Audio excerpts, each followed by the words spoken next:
I must find. So, this is work starting from here. This is 1990, 91. I had just come back from Berlin. For the first time, I was able to study Western Central African culture, Bantu culture. And immediately after my studies for that first semester, I decided to do a body of work based in the spiritualism of Western Central Africa and how it is a fundamental aspect of American culture and of modern culture as we know it. Modern art is all based on Bantu culture, regardless of what discipline. If you're in sculpture, the abstracted form, installation, conceptual art, for painting, splatter art, abstraction, all of the motifs of modern art, whether it be in music with syncopated rhythms, or in dance with isolations from Martha Graham, which again came from her being deeply influenced by Western Central African art, but somehow in our education system, very few people learn anything about Western Central African culture, even though it is the most important culture to modern society other than European culture, which we all have our Eurocentric education. This is something that you see across many Bantu cultures. Bantu cultures have a lot in common. They all have a similar worldview, different languages, different rituals, but a very similar worldview. And they were not pagans. They did not believe in polytheism. They believed in monotheism, and it was a very strict monotheism, unlike Christianity, where you could have your God and somebody else could have another God. From a Western Central African perspective, there is only one God and everybody got it. What there are in addition to that God, and I would say that God is about the same word in Western Central African traditional culture as reality. Reality is God. Vodun or voodoo is from the Republic of Benin, the Dahomey people, and the word Vodun means the study of nature. In other words, science. And what Africans did is that they recognized that there was one God, one reality, one womb in which all of us exist. But that environment is defined by forces, intelligent forces that existed far before life, that contributed to creating life and is part of life and will exist far after life.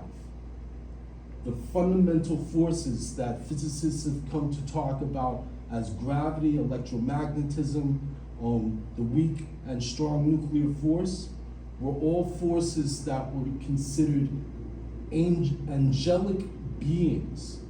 There's a saying in Yoruba, not everything that doesn't have a face, everything that doesn't have a face still thinks.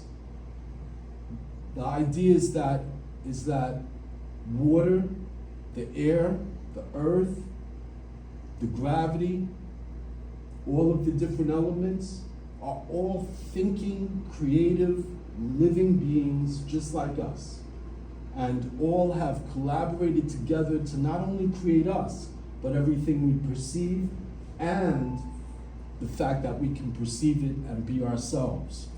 It's a system based in fractal math. Fractal math was part of West African sacred math. So was binary math, both of which West Africans introduced to Europe.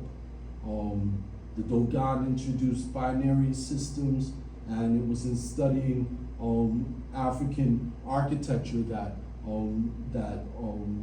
mathematicians realized that their early ideas of fractal mathematics were already at play in all Bantu African architecture. This is the first sculpture I did because it is all about the first being, Eshu. Eshu is a concept that really goes back to Egypt. When you see in the hieroglyphs of Egypt, Nut, the angel that is the sky or the heavens, and Shem, the angel that is the earth, are separated by Shu, Eshu, the pillar, the pedestal that holds the sky and the earth apart and allows us the environment to express ourselves, and that gives space for our reality.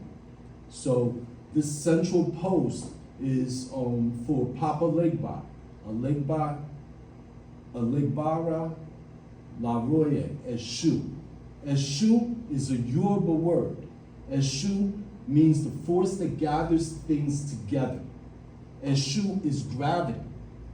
Eshu is a fundamental force of creation. Eshu dances on one leg, spinning on one leg as he dances in circles.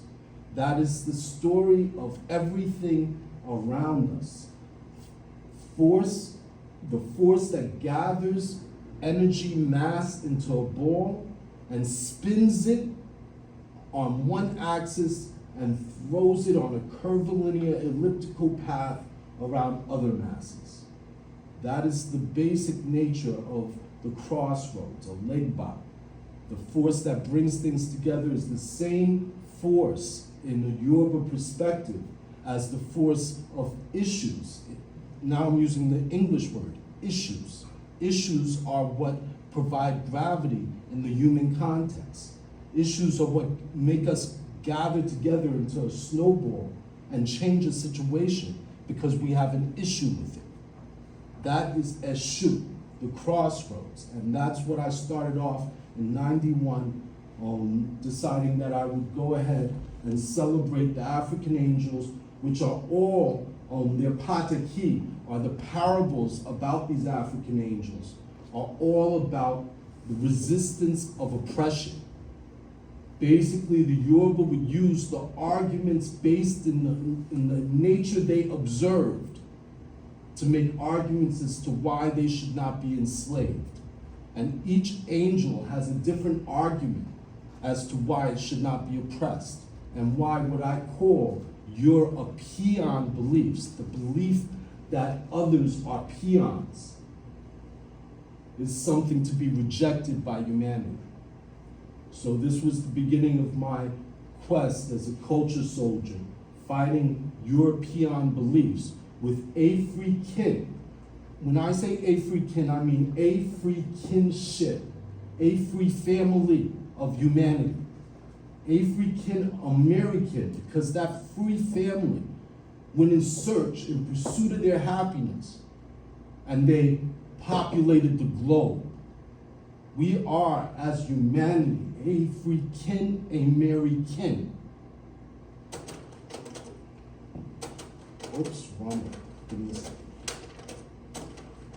So this is a very traditional thing that you'll see in Haiti as well as up and down the western and central African coast of Africa, all the way down to South Africa, where ground drawings are done with ingredients that are used to activate the angels and bring them down from the heavens through Eshu, to dance with us human beings. We are called the horses of the angels because the angels come and mount us and dance us like we dance horses. This was the first real serious sculpture I did. I did this while I was still at Cooper and had access to the foundry and the wax room and the plaster room, all of which I have never had access to again since I graduated from Cooper. So this was my first and only bronze. This bronze I did at the start of the of Desert Storm, the first Desert Storm, the first illegal war that this country fought in my lifetime. Bush sent us in, and I did this piece. This piece is based on the Benin bronzes. Please look it up when you get a chance. The Benin bronzes of West Africa, out of Nigeria, which is considered to be the origin place of all of humanity from the Yoruba perspective. We all started in Ile Ife, the house of spreading love. That's what Ile Ife actually means, the house of spreading love, which is in Nigeria. And the Benin would make military bronzes celebrating their soldiers and their court, their imperial court. They were part of the Oyo Empire. Basically, I did a version of this using contemporary issues, which is my thing. I study the past in order to see the present through a lens other than the Eurocentric lens that we've all been oppressed by. This is a piece called The Asiatic Black Man Fighting in Babylon for the Empire.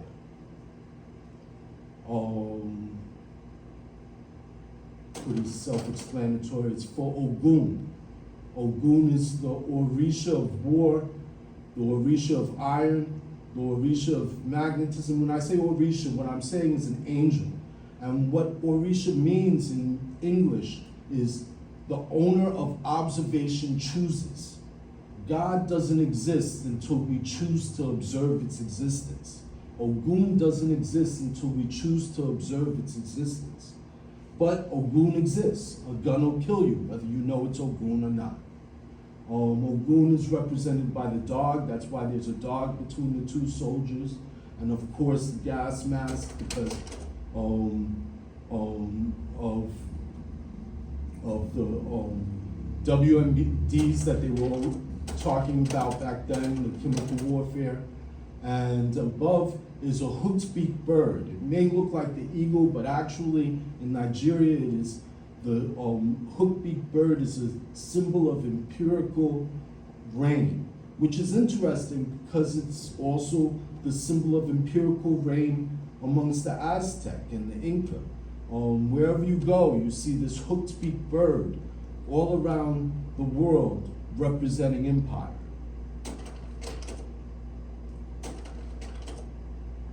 This is for Yemoja. Yemoja literally means the mother of the children of the fishes of the sea.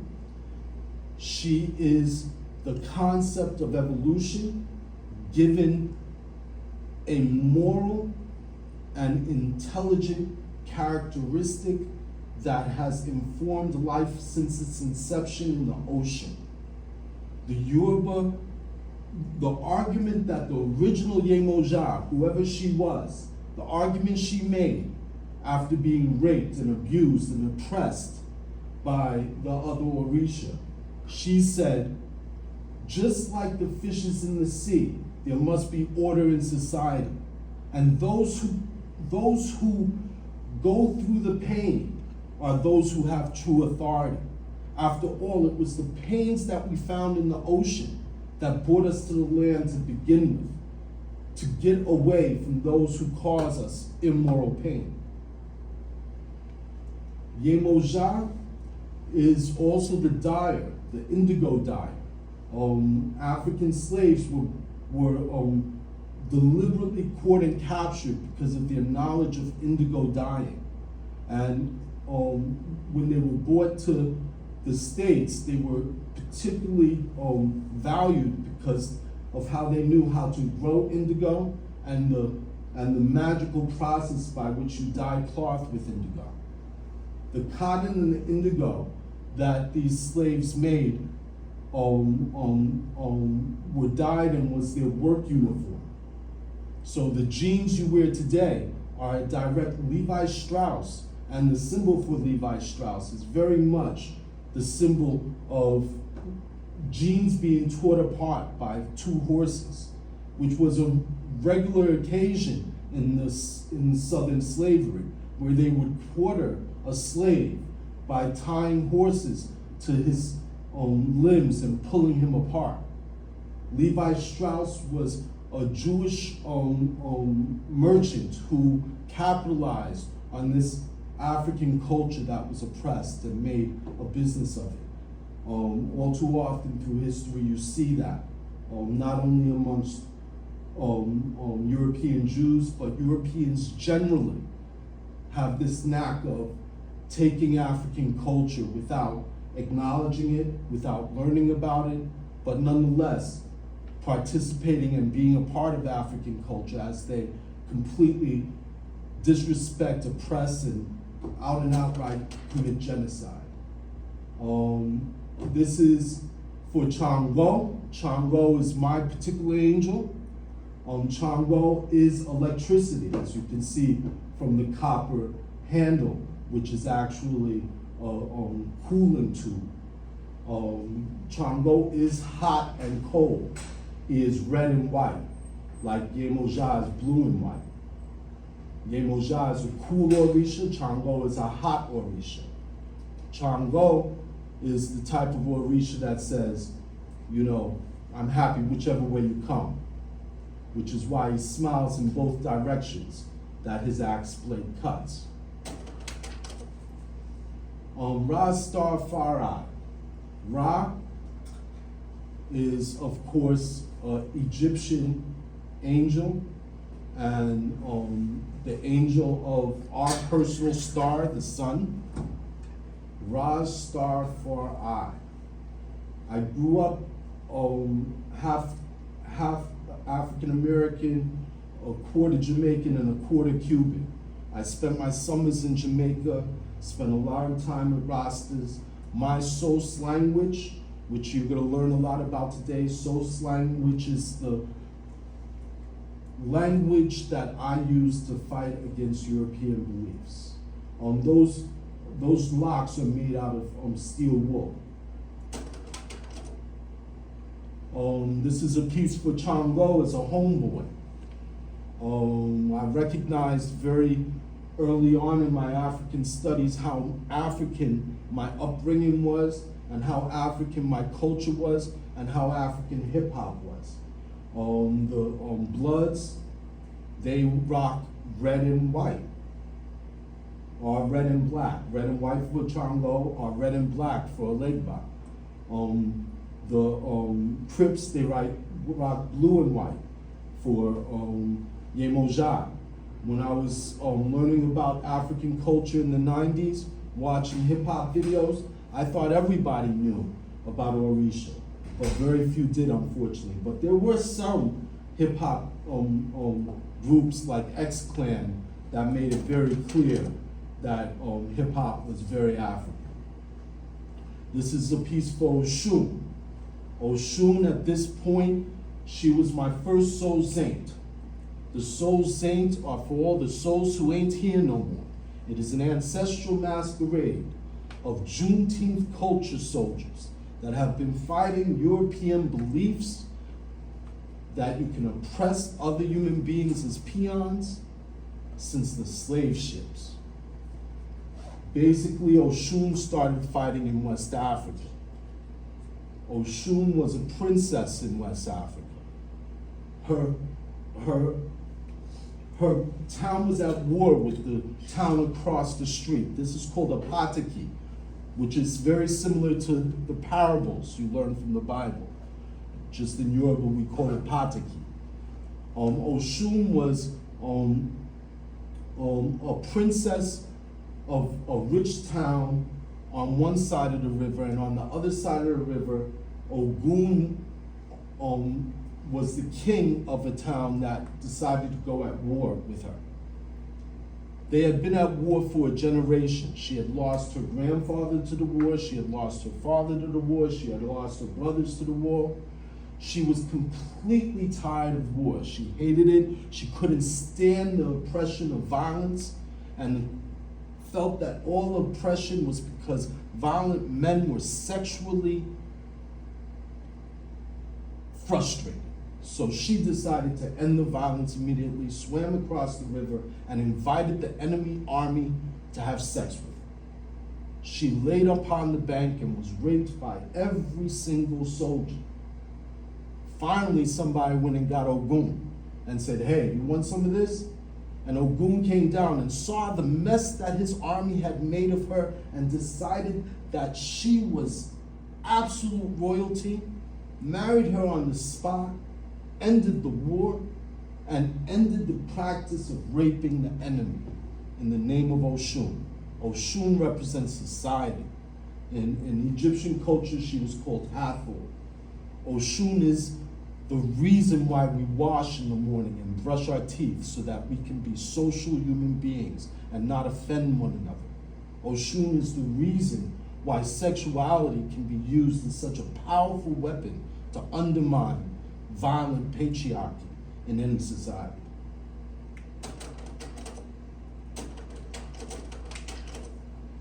I also wanted to celebrate my ancestors. This is actual furniture from my great-grandma's living room on Halsey Street in Bushwick from the 70s. That sofa was covered with plastic since before I was born.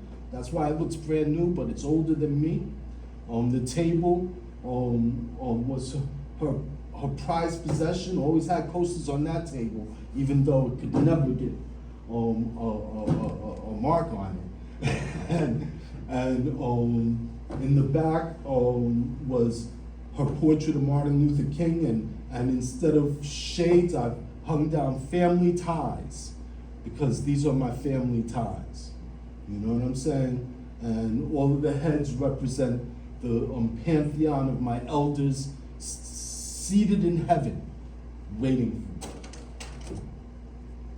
for me. This is a piece for Oshun and Alegba. Alegba is the street around society. Those are slate slabs. When we were kids, we used to play skelly on them.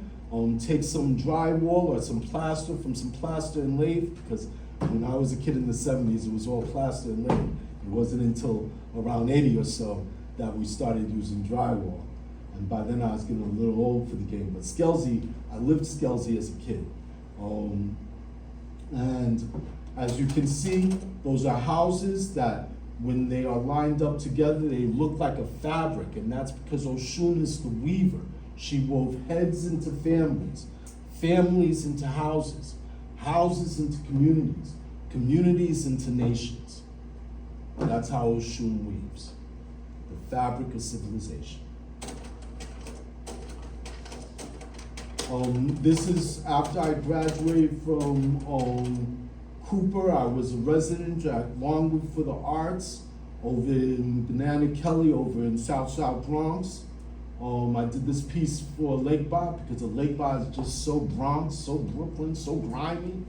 Alegba is Shubara, Alegba Lavoye. As you can see, there's remote control because Alegba controls everything remotely. He's got Game, the owner of Game, the owner of rap. Alegba's the man. I don't even know what to say, y'all. This is another piece for Alegba. His outpost, his encampment in the South Bronx. You know, some American dreams come with a black picket fence, if you know what I mean. This is based on the Alafin, which is the emperor of the Oyo Empire. The last emperor of the Oyo Empire had used galvanized corrugated steel to roof his palace, and this is my rendition in miniature of the emperor's palace in the 1800s.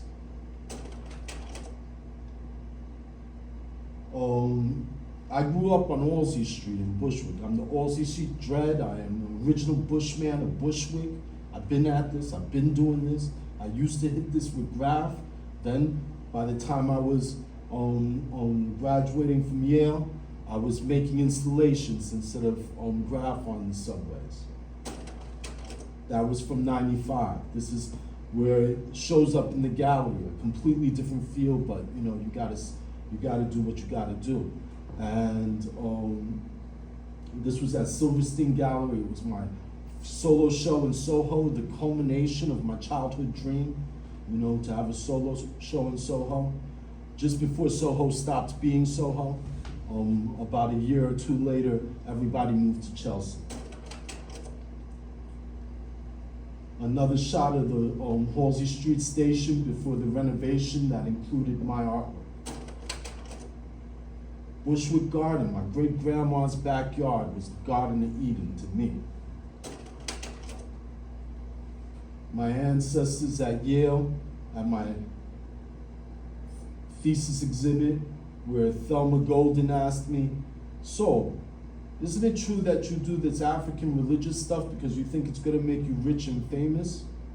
It was right then I knew my career was gonna have some problems. Thelma Golden was not feeling that African stuff.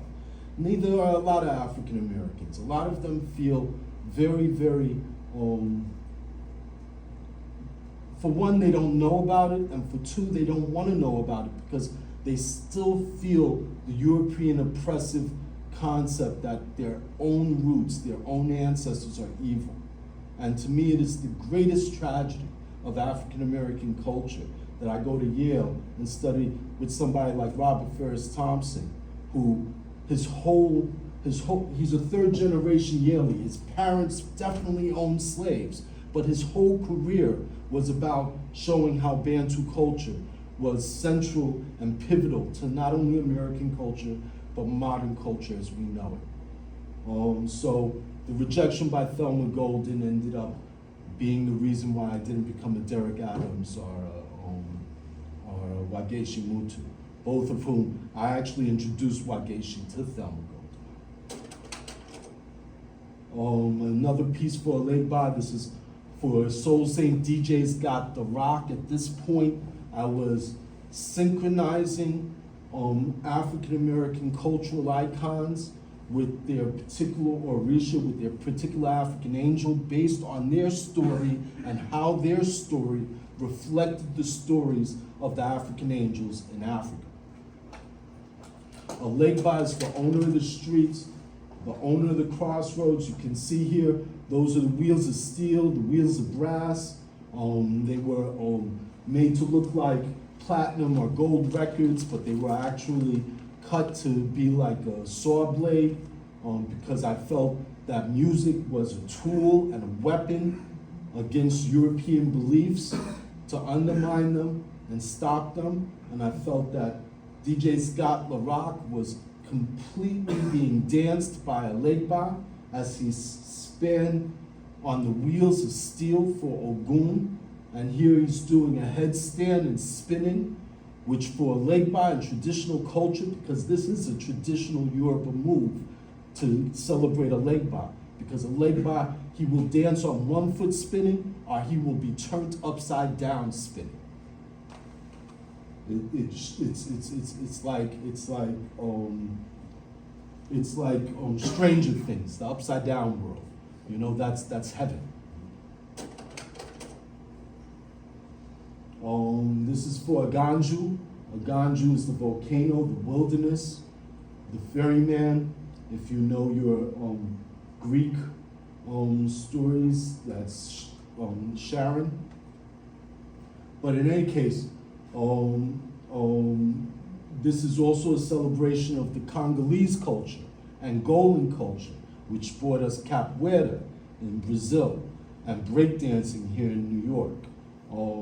This is a very traditional African martial art that's very similar to Asian martial arts, and I really do feel is the origin of Asian martial arts, in which all of the movements are described by their animal counterpart.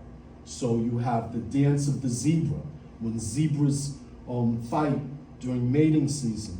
Two male zebras back up into each other and kick each other while looking between their legs upside down at their opponent. That is the move in capoeira, the dance of the zebra. And that is what Angola means, actually, the dance of the zebra. So here it is, the dance of the zebra and the leap of the cat, which is another move in capoeira. The leap of the cat, which is either for Chango or his father, Aganji. Again, the leap of the cat, welcoming gentrification to Bushwick houses. This was in '95. I already knew, shoot, me and my great-grandma in the 70s sat me down and said, you know how they say we're a ghetto? You know how they say this is a horrible, poor, horrible neighborhood? It's 20 minutes from the most expensive neighborhood in the world, 20 minutes from Wall Street on the J train. She said, thank God for racism, or we would never be able to be here. You know what I'm saying? And then, you know, in the 80s, we all knew it was coming. You know, we've seen this story in New York. Gentrification started in West Village when that was an African American neighborhood, and chased the African American neighborhood straight west, all the way across Manhattan, then to Williamsburg. So already by the late 80s, early 90s, Williamsburg was getting gentrified. I was going to work in Williamsburg, working for the rich white artists. Well, I saw them as being rich white artists when I was at Cooper, because they had so much money from their parents. They could have a studio and expensive equipment, and I was their artist assistant. And I knew, even though every once in a while they'd get robbed and say they were gonna move out, I knew it was over then. Because if they could live in Williamsburg, Bushwick was done for. And also, all my friends were dying. All my friends were going to jail. I grew up on Halsey Street. Halsey Street is $1 million block. At the time in '95, it cost the country $1 million a year just to house the brothers and sisters from my one block in prison. So many of us were in prison. It cost $1 million a year. It's called $1 million block. Look it up. So I did this shot knowing white folk were coming to Bushwick, and knowing that they weren't going to give a fuck about hip hop, my community, or the genocide they were politely stepping over. Another shot of that, I was doing these before folks started doing banners and stuff. I was doing, before Michelin, I was the one that influenced a lot of these cats. I was kind of a hot artist at this time in the 90s. There weren't too many cats out there in my age doing it. It wasn't until 98, 99 that Sanford Biggers, well, Derek was there too. Derek had just gotten here, Derek Adams, but for the most part, I was doing my thing back then. This is Who Shall Cast a Rock in a Crack House. Those are crack stems, the stems that you would use to smoke crack rock. And everybody was making fun of crackheads. And I was a crackhead at the time. I used to do crack all the time back then. You know, I used to cop crack at the projects behind Yale, you know, and smoke it with my fellow Yalians, you know, who weren't going out there to the projects with me, but enjoyed the spoils. This is for Soul Saint Jackin and Robinsons. The fact that Ogun's Pataki goes that Ogun was raping everybody, acting really stupid, acting crazy. Oshun calms him down. He gets his mind about him, and Yemoja comes up to him and explains to him all the pain that he's caused while he's been in his mad, patriarchal, oppressive, violent behavior, that he's finally come to rationale and recognize the sacrifices he's made his community make, and he decides to work endlessly to fix the problems that he had done. He took accountability. I celebrate Jackie Robinson as this cat because Jackie Robinson had had to, even though he would be treated like a goon, even though he would be treated like a criminal, even though he would be treated like less than. Legba says that you can insult me, you could call me shit, but you keep calling me shit and keep observing me, soon shit will be a compliment because I do my shit so well. And that's what Jackie Robinson was doing. He was showing his nobility to the savages. This was one of the first masks that I actually made to be worn and danced and performed. This was in Chelsea when they just started having galleries there. I was showing with Rush Arts at the time. This was one of the images for Rakim's, Eric B. and Rakim. Rakim had a solo album out that year. This was like 98, whatever. This was this cover for his CD, you know, for the 17th letter, if you want to go look it up. My ancestral city grows like coral on the bottom of a slave ship on the bottom of the East River. The East River is full of fucking slave ships, full of fucking slave boats. This was a major human trafficking port of prisoners of war that would be held, enslaved, and imprisoned for generations. This is my grandmother's middle school graduation, middle school class picture. This was like, it says it up there, 1940 something. When she was going to school in Brooklyn. I saw her textbook. Her textbook had a history section, and it showed African history. And for each country, it said these people never developed any civilization, no writing system. They were ignorant and backwards, but their country has these resources that we use. She never got out of 8th grade, but nonetheless, she was able to work as a seamstress in the fashion district, making bags, you know, very similar to the Chanel bags y'all rock now, but these were handmade bags by her at that time. And with that job, she was able to buy the house in Bushwick, with my great-grandma, who was, of course, a nanny, domestic servants. That's my grandma in the picture. And that's my great-grandma sitting on a porch, pregnant with my grandma when she was 14 years old in South Carolina, shortly before she would be told by an overseer on a WPA project when they asked them to move the stone wall from one side of the street to the other side of the street. She turned around to the manager and said, well, we're not making a stone wall no more, we're making a well, because we're just going in circles. And she was told that night, yo, you're gonna get lynched. And fled to Brooklyn, and that's what brought me and my family up from South Carolina. This is my soul saint dancing her in front of Halsey Street, the house she owned, the garden she tended, and the quilt she made.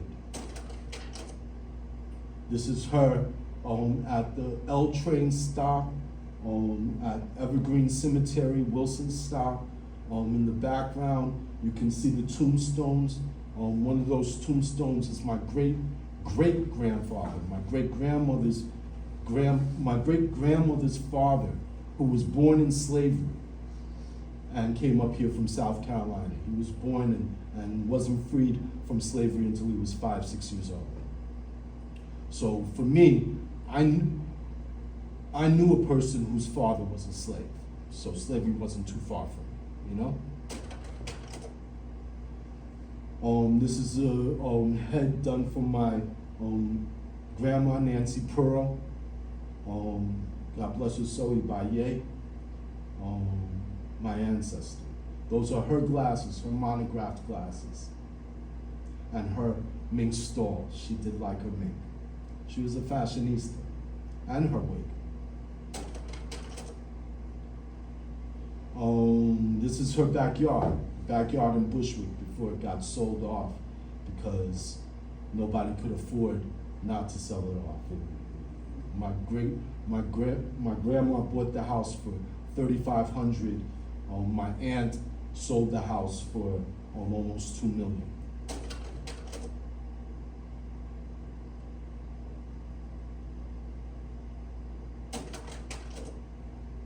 This was a piece I did for a ceremony for Chango. I was initiated into a Cuban house of Orisha. We were doing a ceremony for Chango, and Chango asked for this quilt to be made for him.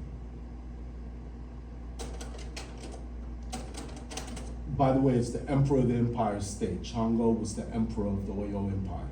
Oyo, New York, same old, same old. These are my ancestral projects. You could see this was before the Twin Towers fell. But I already was mourning my ancestral city that continues growing on the bottom of a slave ship, on the bottom of this river. This was at PS1, MoMA. I did a project room there. In the back is a music video. Maybe if I have time, I'll play some music videos for you. The entire installation is called These Hand-Me-Down Black and Blue Jeans, talking about both DNA and the denim that was handed down from Yemoja and has evolved from the wears of slavery through the wears of Jim Crow to the wears of hip hop. These are here you can see a detail. These are these hand-me-down black and blue jeans are passed down from resistor to resistor, resisting European beliefs until there's a transition. This is thinking about Muhammad Ali. I took his famous poem as a riddle. What floats like a butterfly and stings like a bee? A man of war in the deep blue sea. The Spanish man of war was a slave ship. The Spanish Armada had men of war. They were called men of war because they looked like a jellyfish. It was also the crown that the conquistadors wore. This is me saying that we are crying the wounds of conquest. That's why we float like a butterfly and sting like a bee. A view of another one. This was Soul's Play Soul Sax, because I played the saxophone conceptually. This was at the Brooklyn Museum in their African Art Gallery. I got permission from the curator to set my work up in vitrines in the African Art Department of the Brooklyn Museum. It was one of the proudest moments in my mom's and my family's life. My mom, we used to call her MoMA because she was the Museum of Modern Art to us. And she took me to the Brooklyn Museum, and we spent so much time in this African gallery. It's amazing to me that she got a chance to see my work in it. These hand-me-down black and blue jeans are wrapped, rocked, and rolled in the blues. Those are the same pumice stones that, those white dots are pumice stones glued to bound and painted blue jeans. Those pumice stones are the same pumice stones that are used to stonewash the jeans. This was an installation at Mavi Jeans, my first foray into dealing with a corporate for-profit corporation. I did this installation and they censored my titles because they felt it was too political for their store. But they loved the artwork, as long as there was nobody saying anything of what it meant. In the back, these hand-me-down black and blue jeans screw straight through the Capitol.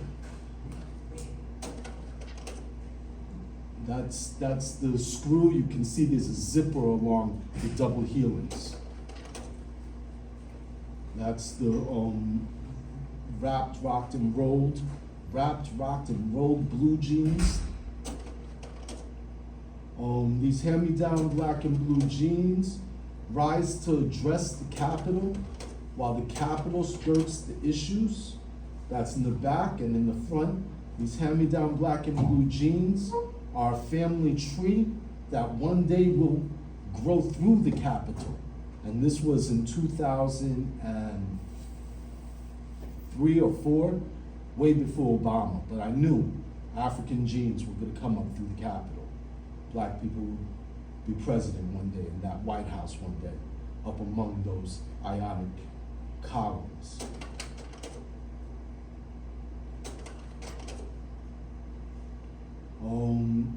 This is a piece I did for my great-great-great-grandchild, celebrating me as an ancestor, celebrating Soul's axe. So on his chest are 2 S axes for Soul's axe, and a T axe for Trevor, and a J axe for Jamal. My name's TJ. Trevor Jamal is my birth given name. Soul's axe is my righteous name coming out of the 5%ers. Again, the Alephine, this was how it was set up for my senior thesis show at Cooper Union, called Underground Houses, because I knew my shit was gonna be underground.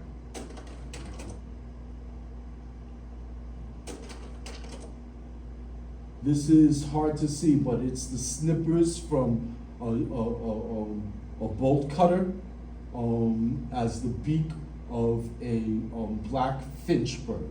And the name for this piece is, in Flatbush, flightless finches has evolved beaks to cut through chain link fences. It was for Kenny Schachter's gallery that was designed by Vito Conchi. It was this is Sculpture Center, this one right here.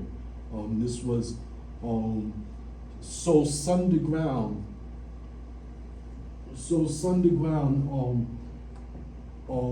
is what I call heaven. In Yoruba tradition, heaven is right here with us, but it's upside down.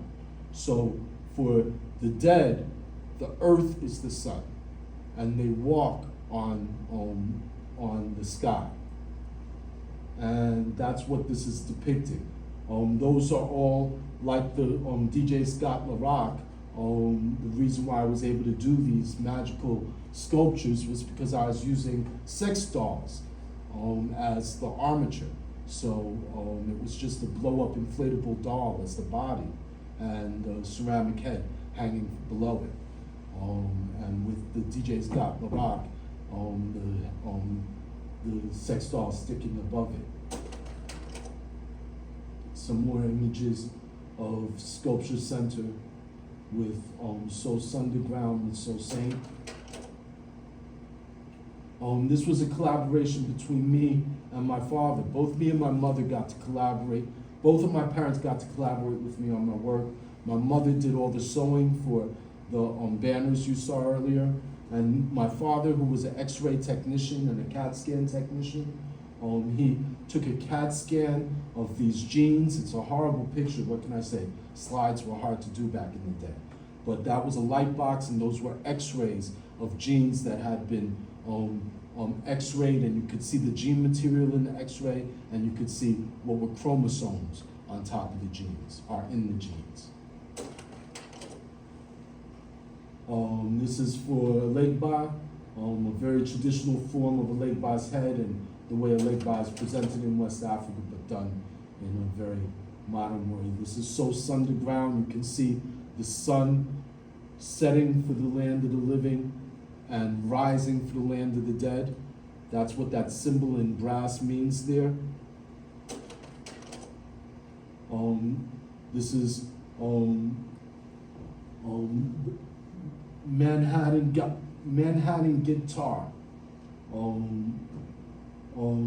It's complicated. It has a lot to do with lay-by, minstrelsy, a lot of things. But that's basically a Manhattan bus map on a tarred and feathered guitar. And next to it is a microphone, but that microphone is based on a traditional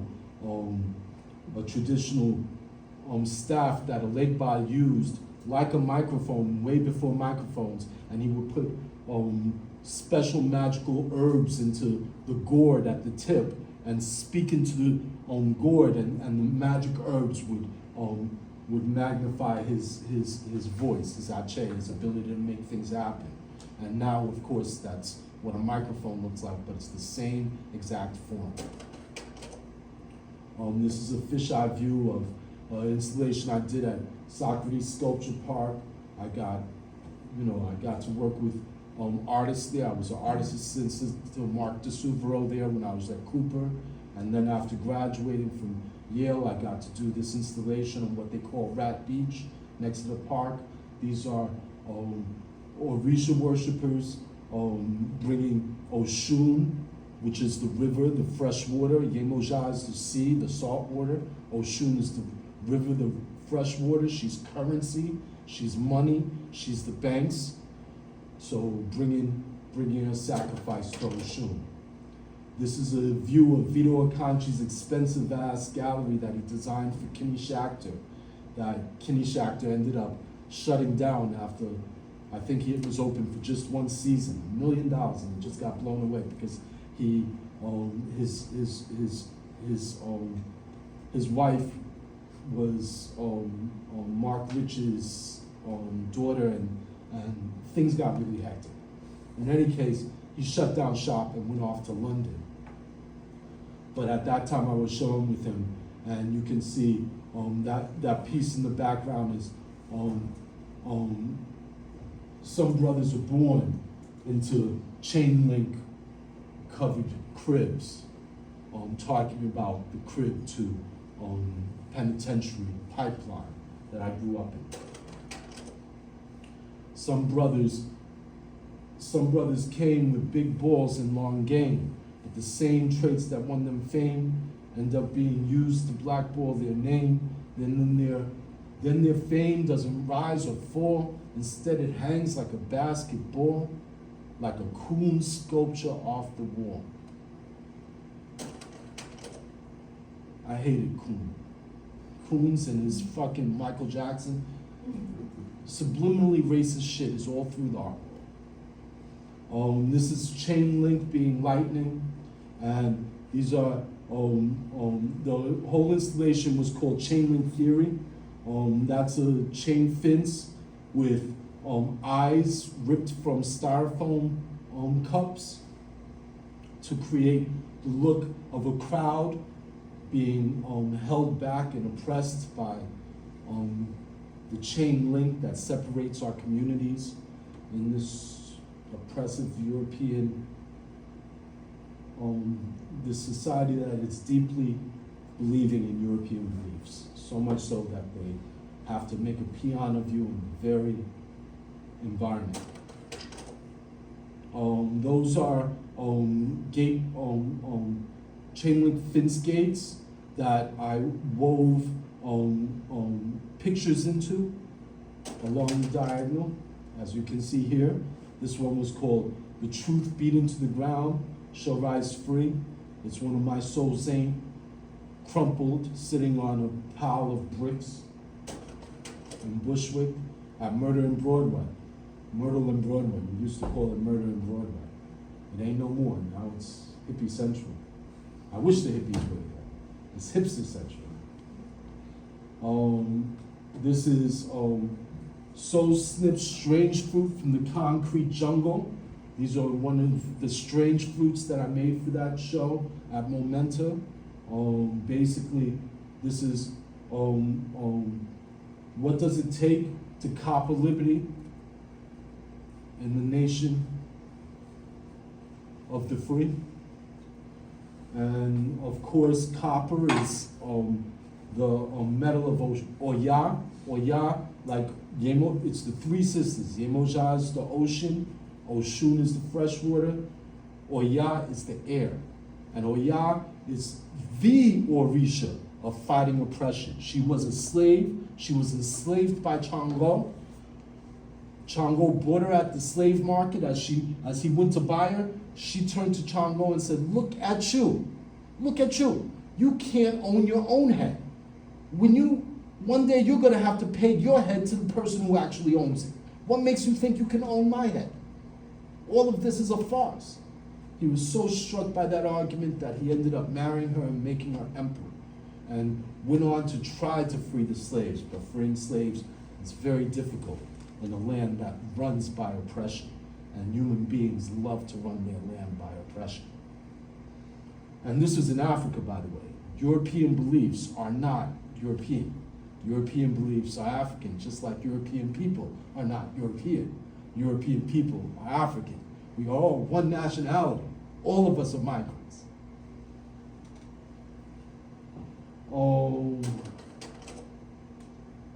This is the grapes of wrath. European people made peons of African. European people made peons of American. When will European believers do the math and pay their debts to the original grapes of wrath?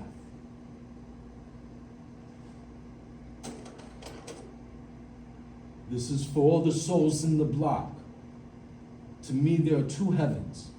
Ibaye, the heaven of the ancestors, and the other heaven, upstate New York, in places like Osney, where they kill our family, imprison them upstate to enrich upstate communities with that $1 million a year, which would have prevented every kid from my block going to jail if we got that $1 million a year to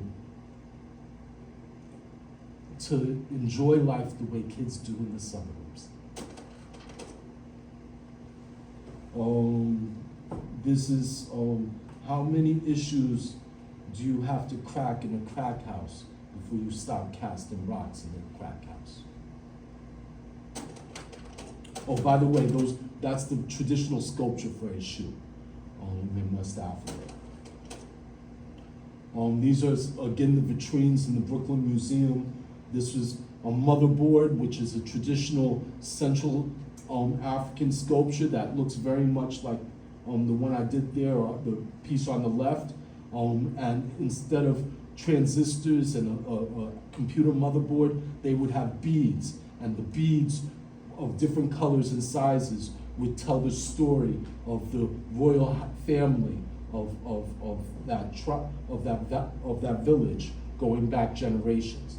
So I was saying that today's motherboard is the computer, whereas the last one was the spiritual motherboard. In the middle is a T-shirt, all my T-sacks, my T-shirt of all my T-sacks. Those are T-sacks. T was what the jazzmen used to call marijuana.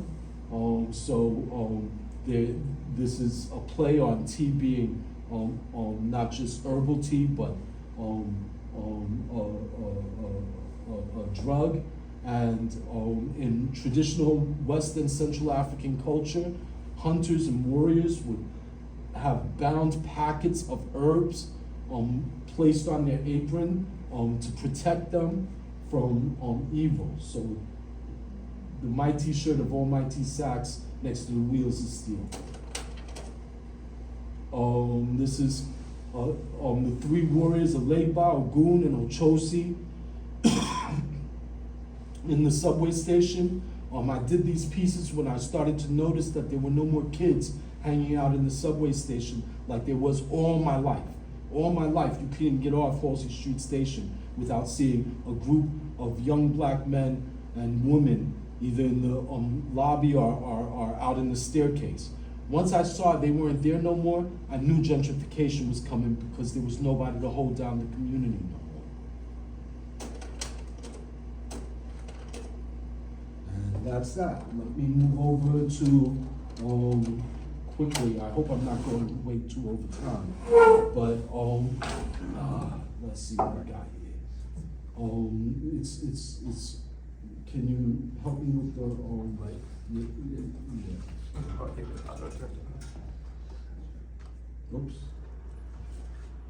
Oh, I didn't mean to do that. Just a second. Wait, wait, turn the lights on? No. No.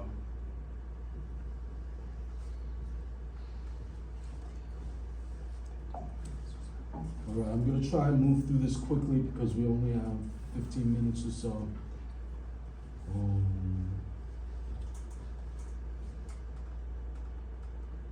All right, when I got back from Rikers, I basically went to Rikers after the Momentous show. It was my first time at Rikers. I was in my 30s.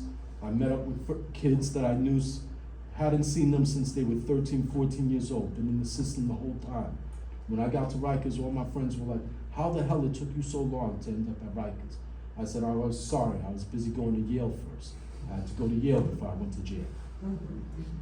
All right, so when I got out of Rikers and I did my bullet, I was up in a halfway house out in Long Island, separated from my family.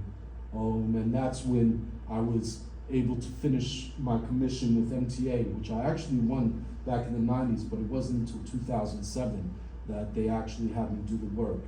So these are the 16 windows at Halsey Street Station, my permanent installation with Arts for Transit.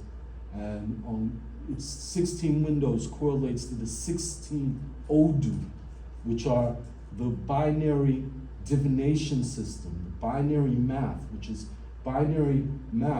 a holy math, a sacred math to West and Central Africans that powers the entire information age. It is our sacred math, our math that showed us God and the angels that you use to go on IG. So this is, each one of these windows represents one of the 16 Odu, which are similar to the I Ching. If you know the I Ching, you throw coins, and based on how the coins fall, you know which one of the I Chings to read to tell your fortune. Well, there are 16 Odu. Those 16 Odu have 256 children. The 256, which is also important in programming because it's based on our divine math. The 256 are the most possibilities that time and space can create in the Yoruba tradition. So if you know which one of the 256, you basically know how to operate in that environment, in that energy environment of creation. And one of them is Soul's Axis, Soul's Axe, Chang'o, Kabiosilea. This is for Oshun. Oshun is the fresh water, she's the queen, but she's also very much the sexual parts of a woman. This is a woman's vagina with her legs spread, very similar to how in Celtic culture, which is very similar to West and Central African culture. It's ridiculous how much the Celts were like West and Central African. But in Celtic culture, you have the witch stones where a witch shows her vulva when she's asked what is the secret of life. So snail for Batala, I'm just gonna go through because there's so much to look at and you can kind of read it as it goes. That's Soul's language. Soul's language is all about the possessive, the plural, and the singular. This was when I got back from Long Island. I did this show. This was a show that gentrification had occurred, and there were now galleries in Bushwick. So I went ahead.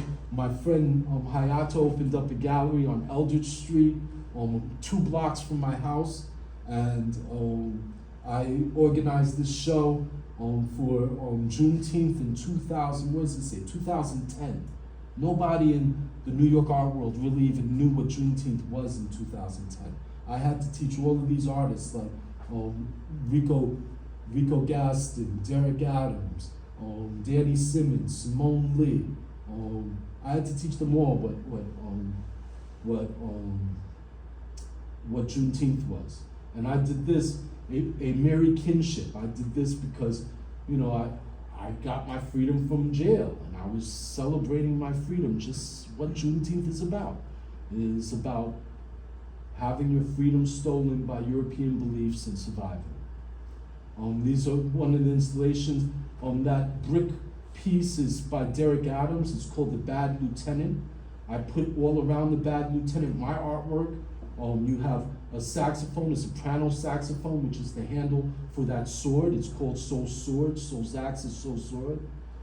Soul's spearhead. My spirit is a spear that hits you. Soul's spirit is a soprano, piccolo, the smallest saxophone, the high-pitched saxophone is Soul's spirit, and then Soul's sax is the butterfly saxophone up top with the soprano sax, covered in Soul's spells, because my bells ring when I speak Soul's language. It is Soul's spells. It's magic. This is for Lake Bar for Soul Saint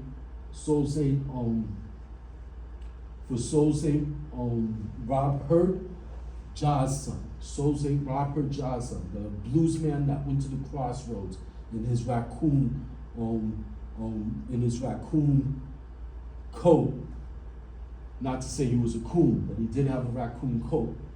And he's learning the blues, learning how to get tar from his soul, how to get the riches of tar from his internal soul. This is for Soul Saint Fellow Cutely Ill, for Fellow Cutie, who is in this case being celebrated as Babalu Aye, the Orisha of viral disease. AIDS, fellow died from AIDS. This is black bodies are caught in instrumental cases by European beliefs. This is for Yemo Ja and Billie Holiday, So Slady Day. This piece is called So Slady Day's got the blues because so many men's been running through her drawers.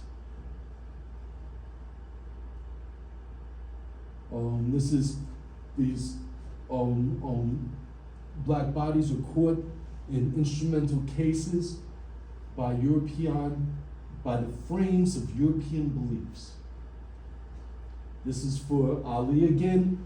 This is a rehash going back to what floats like a butterfly and stings like a bee, instead of celebrating his mother Yemoja. In this case, he's celebrating Chango and Oshumare.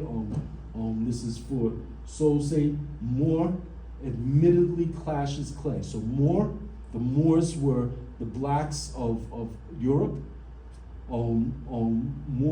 Muhammad Ali more admittedly clashes clay. Obatala scopes humanity from clay. So to clash clay means to be violent, human to human violence. So his name is so beautiful to me. This is for Soul Saint Bob Maryland, for Bob Marley, for the original Don Dada. Dada is Chango's brother. He's the Orisha, the angel of dreadlocks, and using culture instead of violence to overcome European beliefs. This is for Duke Ellington, for Obatala. This is Soul Saint Duke Elegant, who sculpted European tastes. Excuse me. This is Soul Saint Duke Elegant, who changed the palate of European believers by Africanizing them. And those are the African eyes. Those are cans that are the eyes of European palates. This is for Shun, talking about game. Game, Chere. Chere is the closest thing to art in Yoruba language. We don't have a word art, but we have a word Chere. Chere means to have game, and Oshun's got game. In this case, I'm celebrating Oshun as Soul Saint, just a fiend baker. Another celebration of Soul Saint, just a fiend baker, because she didn't just put those fiends to bake in the toaster. She was using them fiends to bake her bread. This is a piece, a collaboration between me and John Ahern. Those are my sculptures I'm holding in a piece that John Ahern sculpted of me. This is my studio out in the Bronx before I lost it due to money. But you can see 30 years of making work.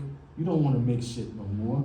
So basically I went from making sculpture to mostly doing photo montage. My latest body of work is photo montage, and I'm gonna just shoot through these quickly. This is Souls in a Saint's Way. The Soul Saint's Way. Soul Sway African Americans from European beliefs. Can you read them? Because I'm not gonna go through all of them, just read them. Soul Saint a frequent. Soul Saint Aretha Franklin. Soul Saint Aretha Franklin. Okay, I'm not gonna. So much to say about all this. Soul Saint Biggie Smalls, a businessman. Soul Saint Biggie Smalls, a gangster. Soul Saint Big E Smalls, royalty. And when I talk about Big E, I'm not only talking about Biggie the rapper, but I'm also talking about Eric Garner, Big E, he was called, who was killed by the police, mauled by leopards in the street, wearing blue, like they got something to do with Yemoja, morality, over Bloomberg cigarette tax. That man lost his life.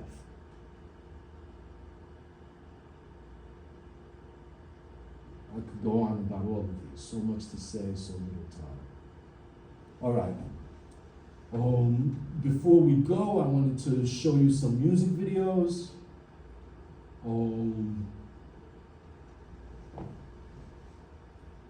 This is a video shot in Bushwick. This is my original music. This is the House of the Rising Soul. This is this was actually a scene in a vacant lot. This used to be the old funeral home in the 70s, and that scene right there is a vacant lot in Bushwick, where the house next to the lot, the second-story bedroom fell off the house, and I'm dancing on the bedroom. I'm dancing on the fallen. The house is still standing, but just that room fell off the house. And I'm standing on the bed that was in that room, and it fell into the vacant lot next door. That's what Bushwick was like in 2002 when I shot this.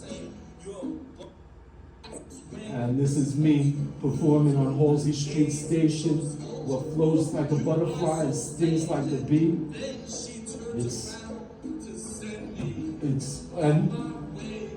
It's the deep blue sea. Basically, my artwork is where that is now. You know, this was before they did the renovation. I've been at this for a minute, you know what I'm saying? And let me see, I'll show you one more here. This is a really bad print of it, but this is Strange Fruit from the Concrete Jungle.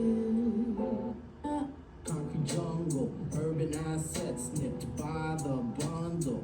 Marginal families forced to crumble just cause a judge chose to. This was when I could afford studio time back in the day. Fumbled by a righteous country that forgave slavery but has no mercy for modern. That's so snipped to me. That's what's going on in the penitentiary. All the soul snipped by the NYPD. Snipped the copper liberty tree. Or just cause soul snatched the cocaine free. The war on drugs. That's cocaine. Coke bottles with cocaine in it. Because that's what Coke bottles have. It's cocaine in it.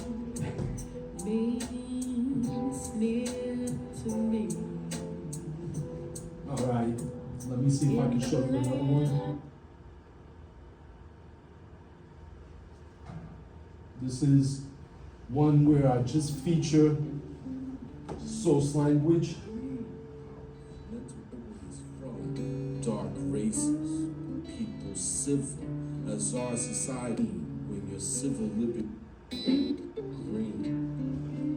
Please look up Miss Esmeen Green.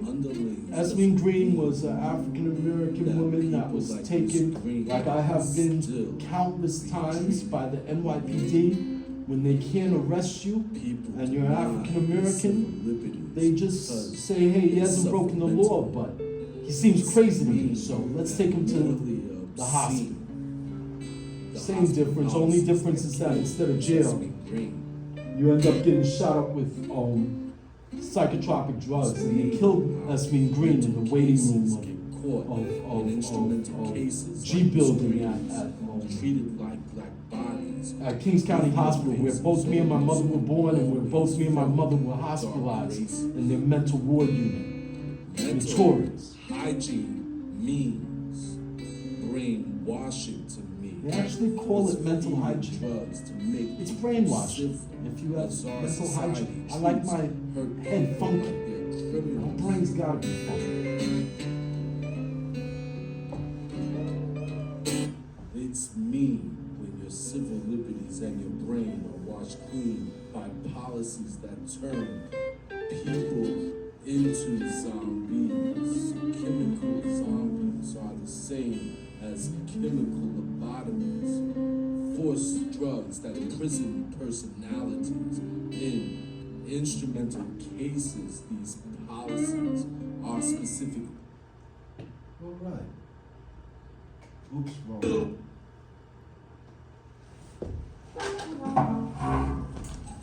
And seeing as that we are in the end of days, this song is the perfect song for this time. Good God Almighty takes possession over judgment day. So soldiers takes possession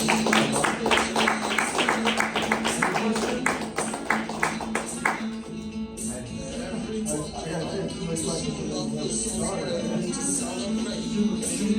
the soul swings, so space way up in the mountain. That happens.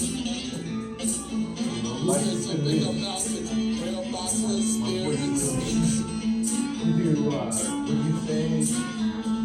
So space way up in the mountains, where bottomless spirits raise. Bottomless spirits You see, I believe in Ozamari. I believe in Jehovah. I believe in the fact that there's one creation, and we're all vested in that creation.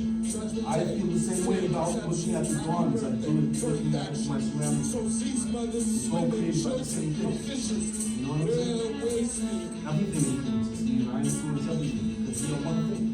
So these mothers, women, great children of issues square.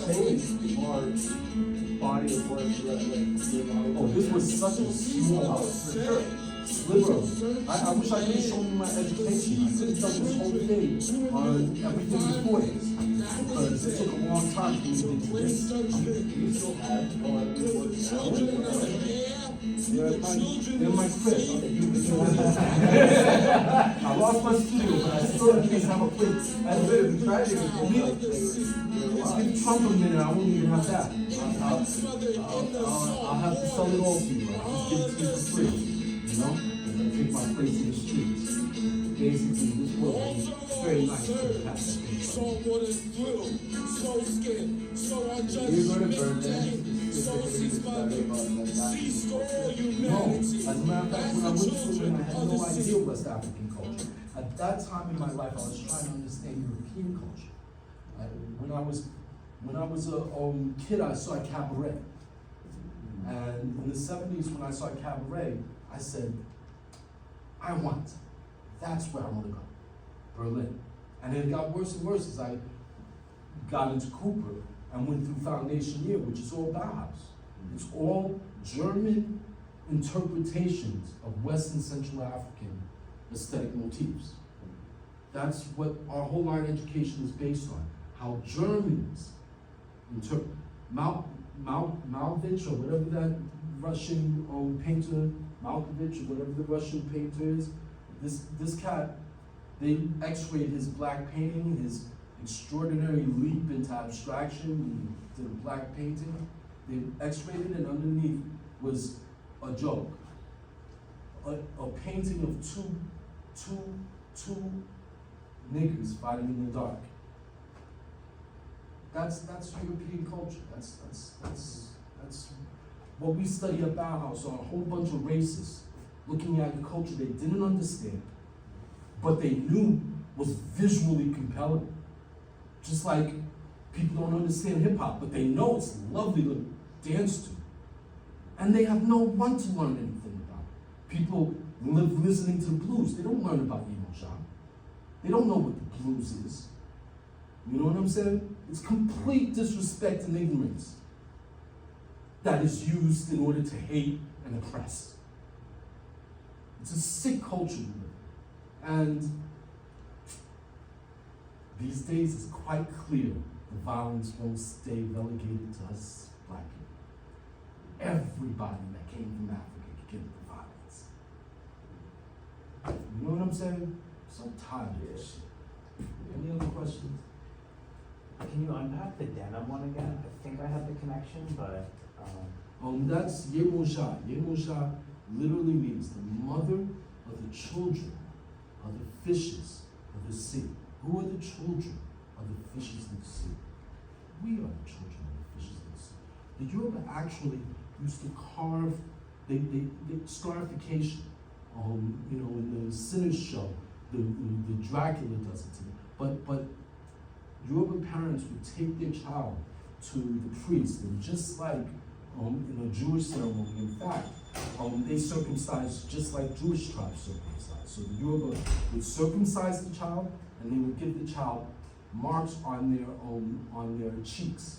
And these marks, 1 mark or 2 or 3, were to represent the gills, so that when the child grew up and finally died an elder and went back to the ocean to visit their mother, Yemaya would recognize them and know that they still had the gills from when they were in the sea.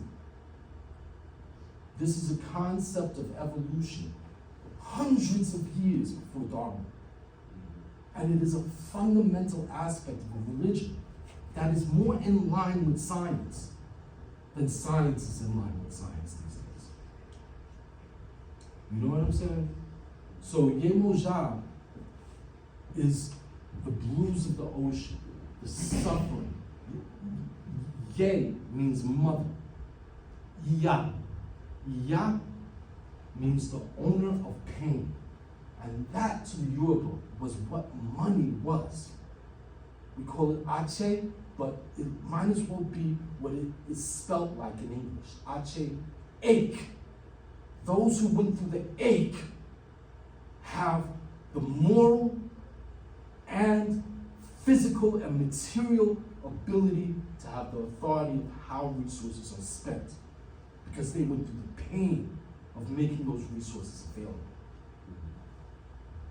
This is fundamental in European culture, far before Marx. And we were fighting the marketplace far before Marx. We understood the problems of capitalism. We had a Wall Street market in Africa before the Dutch ever started one. Chongo was famous for trading on the market and making a fortune in the market. That's how he was able to buy all these slaves. Until Oyat told him, how is it that one who has no ache buys all of these people with all their ache? You can't buy another person's ache. All you can do is increase their ache and disrespect it because you think your ache is more valuable. And if the tricks of the marketplace, Oshun has some problem. Oshun is the bank, Oya is the marketplace. Notice, it is women that ran these things. Yes, Yorubas had patrimonial issues just like any other culture may have some patrimonial issues. And they had all types of issues. But women ran the banks, women ran the marketplace, women ran the home and its finances, and women inherited the land and the wealth. You know what I'm saying?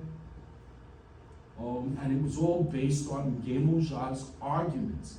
They didn't base it on some book that some else. They observed the world around them, saw that there was rules and regulations that life persistently in every form bows to. For some reason, Darwin saw survival of the fittest. There is no story like that in nature. If you look at nature, what you see is survival by cooperation.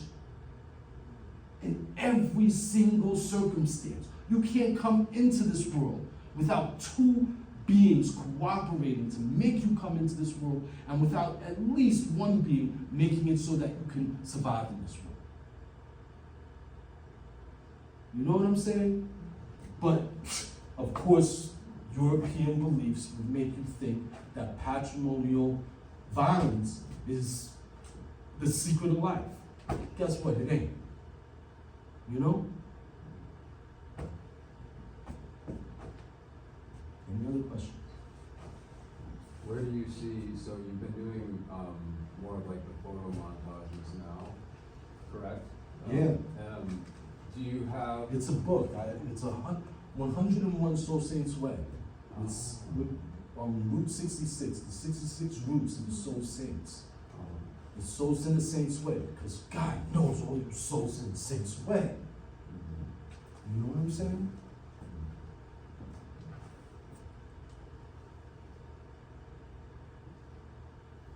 Well, thank you all. thank you. Very good crowd. All right. Thanks for coming, everyone. Thank you. If you could just put the chairs away and help put the tables away. And